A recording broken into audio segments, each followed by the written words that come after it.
اعوذ باللہ من الشیطان الرجیم بسم اللہ الرحمن الرحیم الحمد للہ رب العالمین ثم الصلاة والسلام علی سیدنا و نبینا و مولانا ابی القاسم محمد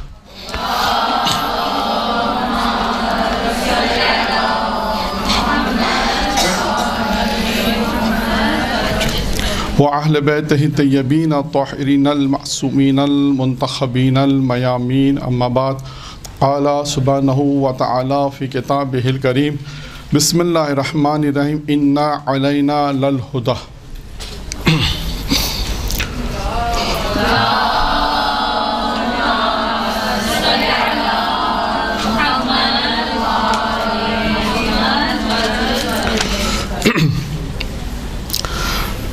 کیونکہ شہادت امام جعفر صادق علیہ الصلوۃ والسلام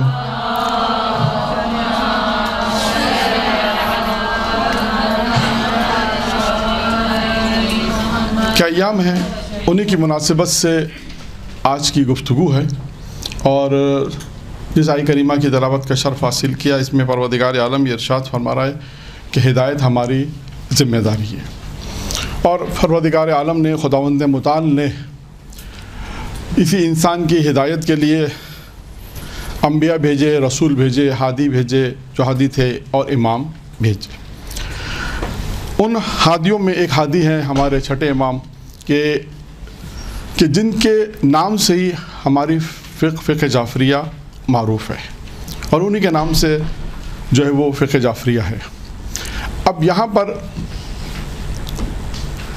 میں ایک موضوع ہے جس کا تعارف کرانا چاہوں گا کہ فقہ جعفریہ کی حقیقت کیا ہے۔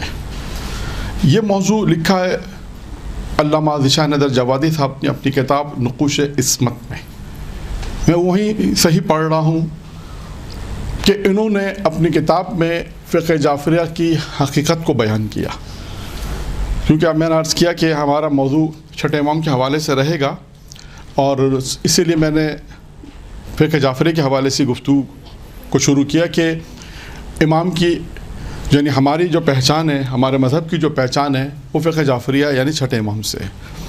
اب یہاں پر ممکن ہے کوئی سوال کرے کہ کیا ساتویں امام آپ کے امام نہیں ہیں، آٹھویں امام بھی ہیں، یہ فقہ جعفریہ کیا امام حسین کاظم کی نہیں ہے، کہ یہ فقہ جعفریہ مثلا پیغمبر کی نہیں ہے؟ ایسا نہیں ہے،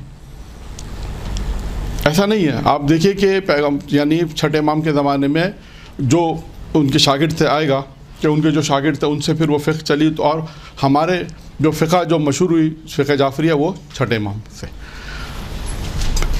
علامہ صاحب پروردگار عالم ان کے درجات کو بلند فرمائے، علامہ ذیشان ندر جوادی صاحب کے، انہوں نے فقہ جعفریہ کی حقیقت کے متعلق کچھ باتیں لکھی ہیں کہ اس فقہ جعفریہ میں یعنی اس کی حقیقت کیا ہے، یا کوئی اگر فقہ جعفریہ کے متعلق معلومات حاصل کرنا چاہتا ہے تو ان نکات کو دیکھے گا تو وہ فقہ جعفریہ کے متعلق کچھ اس کو معلومات ملیں گی، کیونکہ بہت ساری چیزیں ایسی ہیں جو غلط فہمی کا شکار ہیں۔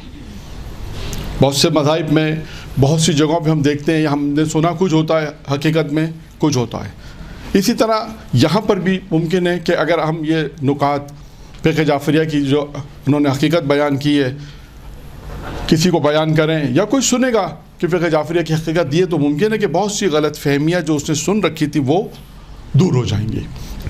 اب موضوع ہے فقہ جعفریہ کی حقیقت۔ نمبر ایک، انہوں نے نمبر وائز جو ہے اس کو نکالا، پھر لکھا ہے کہ فقہ جعفریہ کو سمجھنے کے لیے حسب ذیل نکات، جو بھی ہم نکات بیان کریں گے حسب ذیل نکات کا پیش نظر رکھنا ضروری ہے۔ یہ نکات اگر ہم جو بیان کریں اس کو پیش نظر رکھنا ضروری ہے، اس کے بغیر اس فقہ یعنی اس فقہ جعفریہ کا امتیاز اور عظمت نہیں سمجھ سکتے۔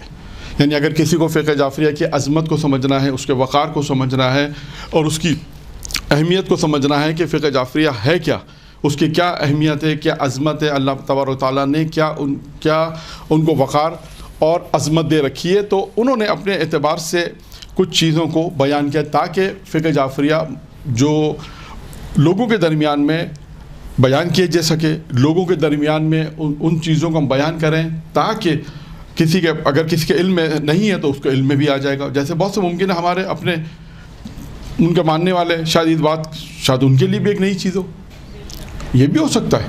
اور یہ بھی ہو سکتا ہے کہ کچھ ایسے افراد سنیں کہ جو ان فقہ جعفریہ کے متعلق ان کے ذہن میں کچھ اگر غلط فہمیاں تھیں تو وہ دور بھی ہو جائیں، ٹھیک ہے۔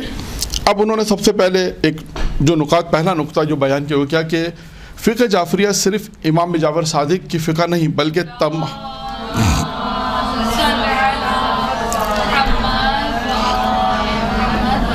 یعنی فقہ جعفریہ صرف امام جعفر صادق کی فقہ نہیں بلکہ تمام اہل بیت کے احکام کا مجموعہ ہے۔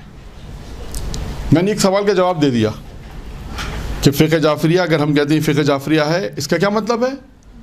تمام ائمہ علیہ السلام کی فقہ بھی یہی ہے، کوئی اس سے یہ مراد نہ لے حتیٰ پیغمبر اسلام، یعنی جو کچھ فقہ جعفریہ میں ہے وہ پیغمبر اسلام نے بھی یہی بیان کیا ہے۔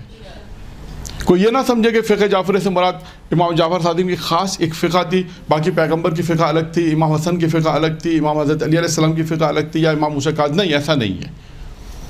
یعنی پہلی چیز یہ بیان کیا اور واضح کیا کہ فقہ جعفریہ کے اندر اگر یہ کہتے ہیں فقہ جعفریہ یعنی چھٹے امام کی فقہ ہے، اس کا مطلب یہ ہے کہ تمام ائمہ علیہ السلام اس فقہ پر اتفاق رکھتے ہیں اور تمام ائمہ کی یہی فقہ ہے۔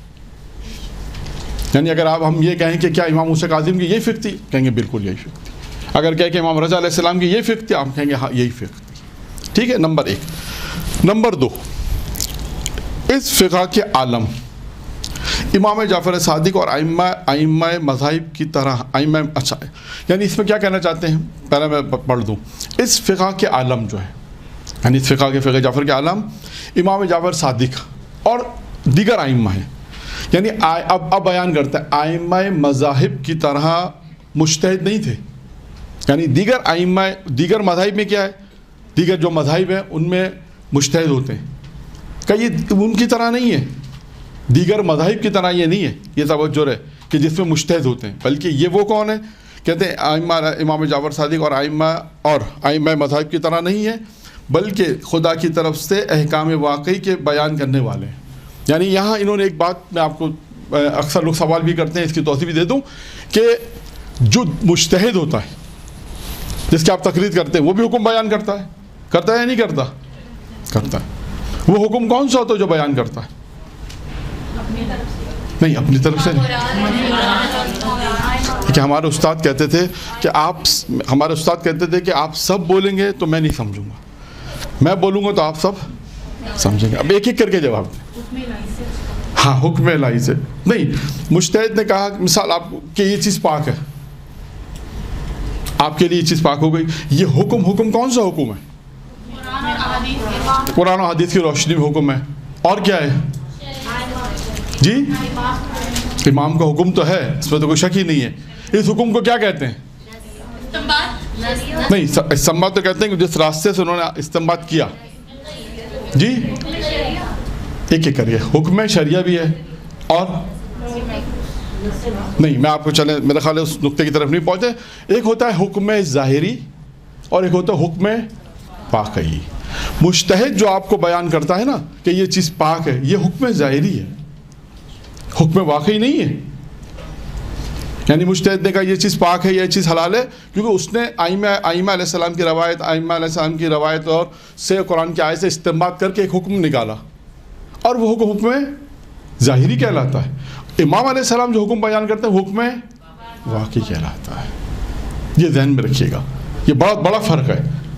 یعنی امام علیہ السلام، یعنی یہ یہاں سے اس جملے سے یہ کہ ہمارے ائمہ علیہ السلام حکم واقعی سے واقف ہیں، خداوند متعال نے انہیں علم عطا کیا ہے۔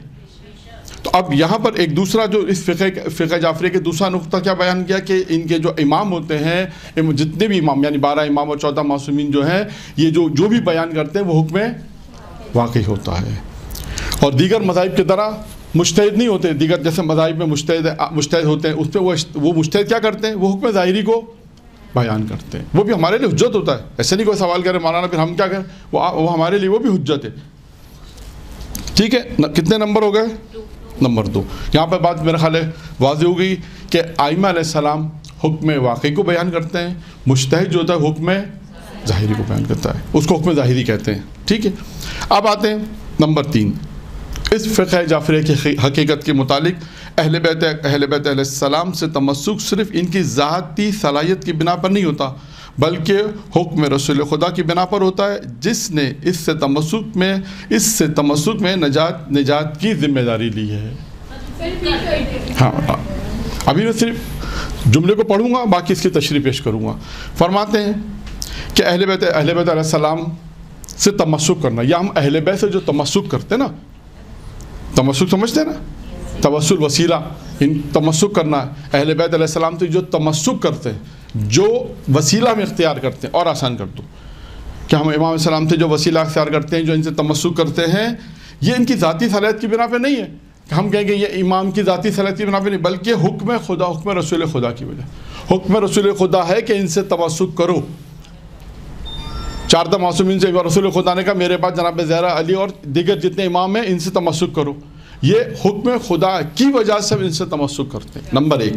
نمبر دو، اور جس طرح ان سے تمسک میں، ان سے اگر تم تمسک کرو گے تو اس تمسک میں جو نجات کی جو ذمہ داری، وہ پیغمبر کہتے ہیں میری ذمہ داری ہے، یعنی آپ اس میں تمسک کریں گے تو نجات ملے گی۔ تو اب اہل بیت علیہ السلام کی فکر کے ایک اہم نقطہ کیا بنا کہ اب اگر ہم ان سے تمسک جو کرتے ہیں، یہ تمسک ایک رسول خدا کے حکم سے ہے، اور رسول خدا نے حکم دیا تھا ان سے تمسک کرو، اور جو تمہیں نجات کی جو ذمہ داری ہے وہ میری ذمہ داری ہے۔ نمبر چار ہے امام جعفر صادق، حضرت کہتے ہیں مالک اور ابو حنیفہ، امام مالک جو ہیں اور ابو حنیفہ ان کے استاد ہیں، یعنی کن کے، یعنی ان دونوں کے، مالک کے اور ابو حنیفہ کے استاد کون ہیں؟ امام جعفر صادق السلام۔ اور اب یہ کہتے ہیں کہ استاد کی فقہ کے ہوتے ہوئے شاگرد سے تمسک کرنا خلاف عقل اور انصاف ہے، یعنی اگر آپ یہاں پر بھی استاد موجود ہو، شاگرد موجود ہو، تو آپ لوگ کس سے زیادہ پوچھیں گے؟ استاد سے۔ اگر ٹھیک ہے کلاس میں مثال کے طور پہ شاگرد ہے اور استاد بھی موجود ہے تو کس سے پوچھا جائے گا؟ استاد سے پوچھا جائے گا۔ تو امام یہ ذیشان جوادی صاحب لکھتے ہیں کہ امام کی فقہ کے ہوتے ہوئے ہم شاگردوں کی فقہ سے اگر تمسک کریں تو یہ عقل خلاف عقل ہے، اور کہتے ہیں کہ خلاف عقل اور انصاف کے خلاف ہے کہ جب استاد کی فقہ موجود ہے تو ہمیں ان سے تمسک کرنا چاہیے۔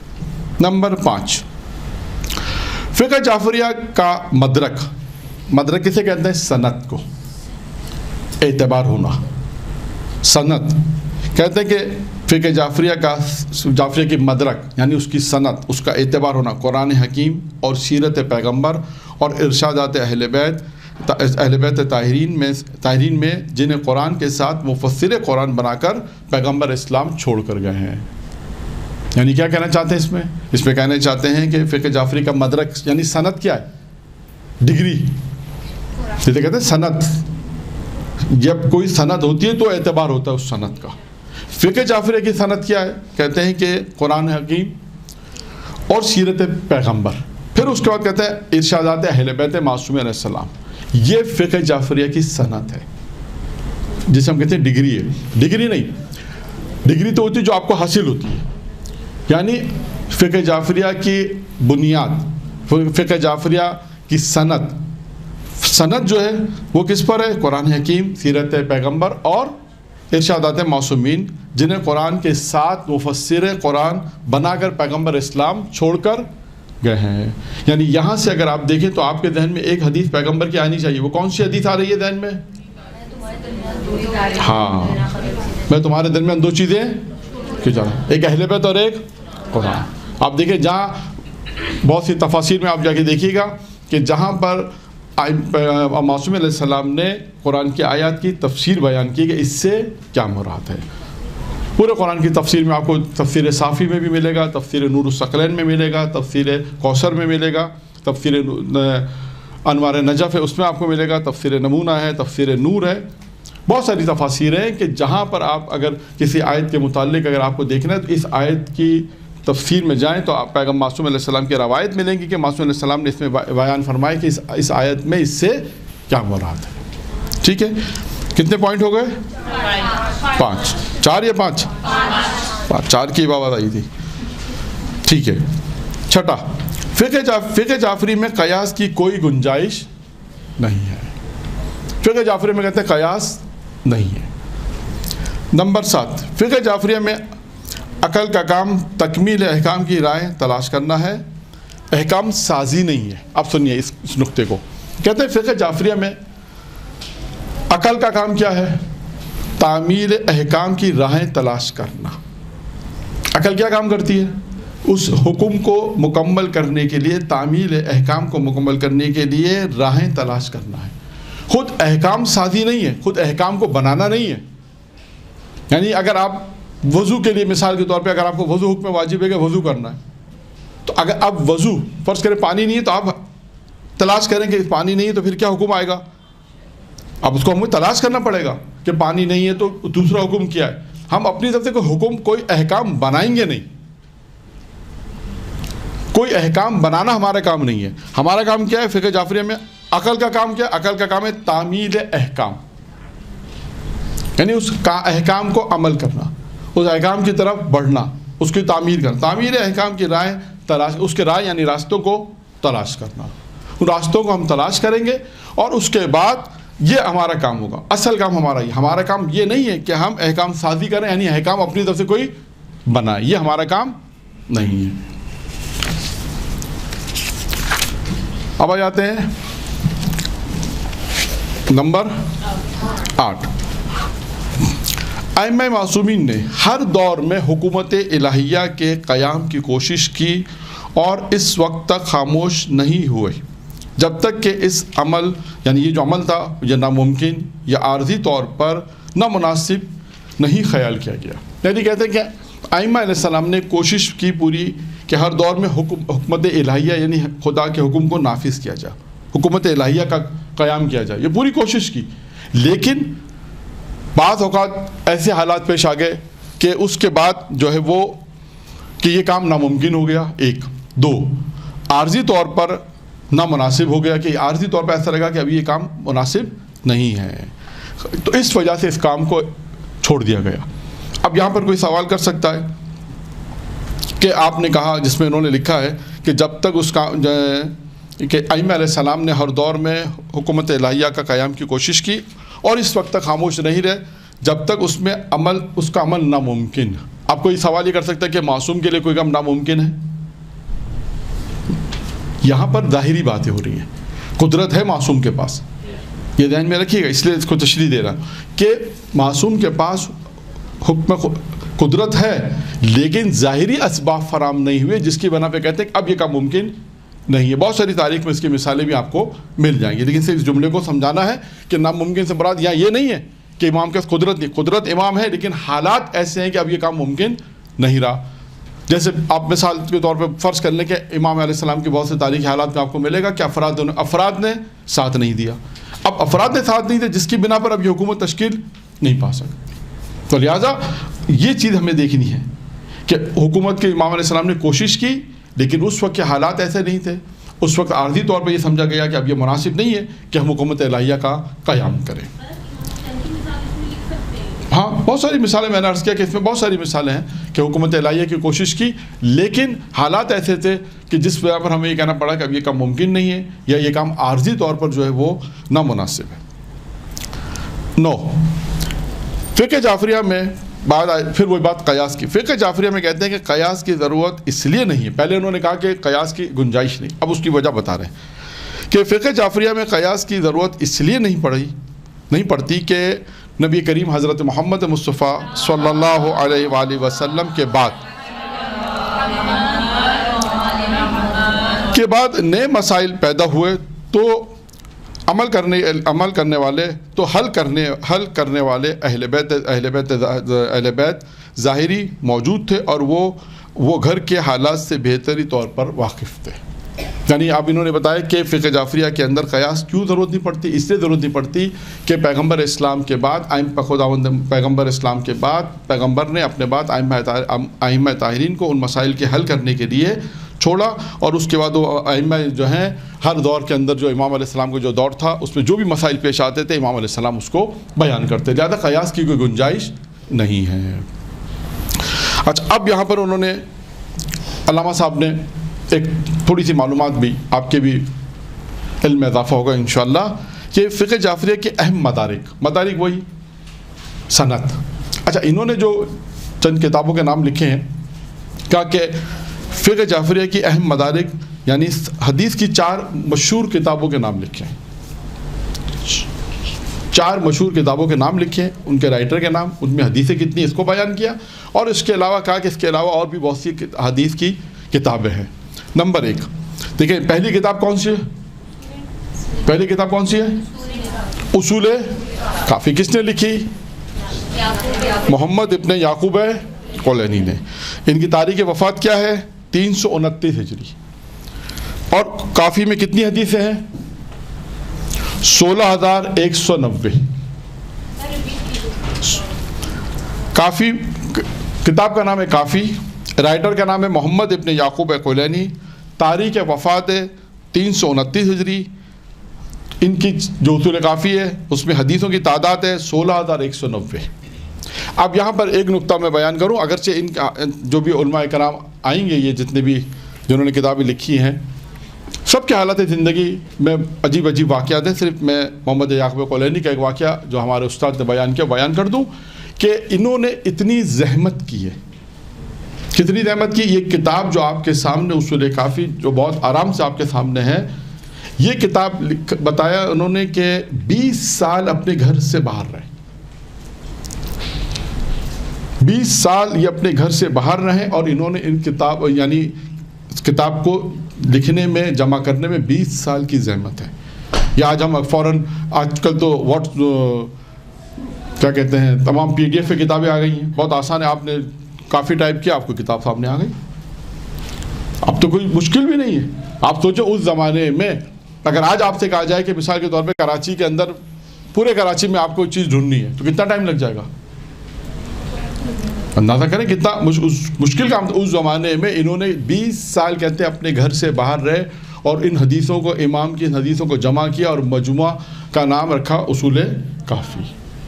تو یہ کتابیں جو ہیں ہمارے پاس آج جو ہیں علماء کرام کی بڑی زحمتوں کے بات ہے۔ ٹھیک ہے، نمبر 2 پر ہے ملاحظہ الفقی محمد ابن باویہ، تاریخ وفات ان کے 381 ہجری اور حدیثوں کی تعداد ہے 5,963۔ کتاب کا نام ہے ملاحظہ الفقی، رائٹر کا نام ہے محمد ابن باویہ، محمد ابن باویہ، تاریخ وفات 381 ہجری، حدیث کی تعداد ہے 5,963۔ ٹھیک ہے، نمبر 3 بعد میں آپ لکھ لیجئے گا، ابھی ذرا میں جلدی پڑھ دوں کیونکہ ٹائم کم ہے، کچھ اور بھی چیزیں بیان کرنی ہیں۔ تیسری کتاب ہے تہذیب، نام ہے محمد ابن حسن توسی، تاریخ وفات ہے ان کی 460 ہجری اور ان کی جو کتاب ہے تہذیب، اس میں حدیثوں کی تعداد ہے 13,590۔ چوتھی کتاب ہے استفسار، نام یہی ہے، انہوں نے 2 کتابیں لکھی ہے، محمد ابن حسن توسی، تاریخ وفات ہے 460 ہجری اور حدیثوں کی تعداد ہے 5,511۔ 5,511 5511 استفسار۔ ٹھیک ہے، پھر اس کے بعد انہوں نے لکھا، علامہ صاحب نے لکھا کہ اس کے علاوہ احادیث کی اور بھی بہت سی کتابیں اور یہ حدیث کی مجموعہ ہے کہ جس کے لیے جس کے ہوتے ہوئے جدید مسائل میں قیاس کی ضرورت نہیں ہے۔ یعنی انہوں نے زیادہ تر اس بات کو فوکس کیا ہے کہ مذہب تشیع میں فقہ جعفریہ کے اندر قیاس کی گنجائش نہیں ہے۔ احادیث امام ہمارے پاس احادیث معصوم علیہ السلام کا ذخیرہ بہت ہے جس کی بنا پر ہم جو ہے وہ اس پر عمل کر سکتے ہیں۔